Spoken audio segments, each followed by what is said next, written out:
മുണ്ടക്കൈ ചൂരൽമല ഉരുൾപൊട്ടൽ ദുരന്തത്തിൽ കേന്ദ്ര സഹായം ഔദ്യോഗികമായി കേരളം ആവശ്യപ്പെട്ടു.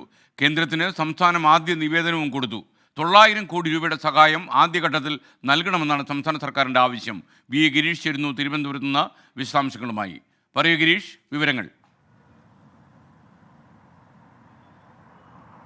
Good morning S K N. Mundakkai Chooralmala പ്രദേശത്തുണ്ടായ ദുരന്തത്തിൽ കേന്ദ്രം സഹായം ഇതുവരെ പ്രഖ്യാപിച്ചിട്ടില്ല. സംസ്ഥാനത്തോട് റിപ്പോർട്ട് തേടുകയാണ് കേന്ദ്രം ചെയ്തിരിക്കുന്നത്.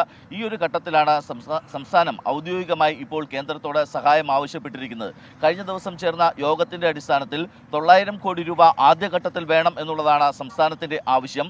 സംസ്ഥാനത്തിന് നൽകിയ നിവേദനത്തിൽ ഇക്കാര്യം വ്യക്തമാക്കുകയും ചെയ്തിട്ടുണ്ട്. പുനരധിവാസം ഉൾപ്പെടെയുള്ള പ്രവർത്തനങ്ങൾക്കാണ് തുക അനുവദിക്കേണ്ടത് എന്നുള്ളതാണ് സംസ്ഥാനം ഇപ്പോൾ ആവശ്യപ്പെട്ടിരിക്കുന്നത്. ദുരന്തബാധിതർക്കുള്ള ധനസഹായം, അതോടൊപ്പം തന്നെ അവർക്കുള്ള നഷ്ടപരിഹാരം, അവരുടെ പുനരധിവാസം എന്നിവയാണ് ആദ്യഘട്ടത്തിൽ വേണ്ടത്.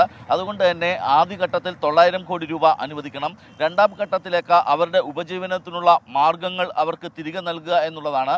അതോടൊപ്പം ടൗൺഷിപ്പ് നിർമ്മാണവും രണ്ടാം ഘട്ടത്തിലാണ് സർക്കാർ ഉൾപ്പെടുത്തിയിരിക്കുന്നത്. മൊത്തത്തിൽ 1800ഓളം കോടിയുടെ നഷ്ടം ഈ മേഖലയിൽ ഉണ്ടായി എന്നുള്ളതാണ് സംസ്ഥാന സർക്കാരിൻ്റെ ഒരു പൊതുവിലയിരുത്തൽ. ഇതിൻ്റെ അടിസ്ഥാനത്തിലാണ് ഇപ്പോൾ കേന്ദ്രത്തോട് ധനസഹായം ആവശ്യപ്പെട്ടിരിക്കുന്നത്. ഇക്കാര്യത്തിലുള്ള കേന്ദ്രത്തിൻ്റെ തീരുമാനം ഉടനടി ഉണ്ടാകും എന്നുള്ള ഒരു പ്രതീക്ഷയും സംസ്ഥാന ഗിരീഷ്, ഒരു നിമിഷം.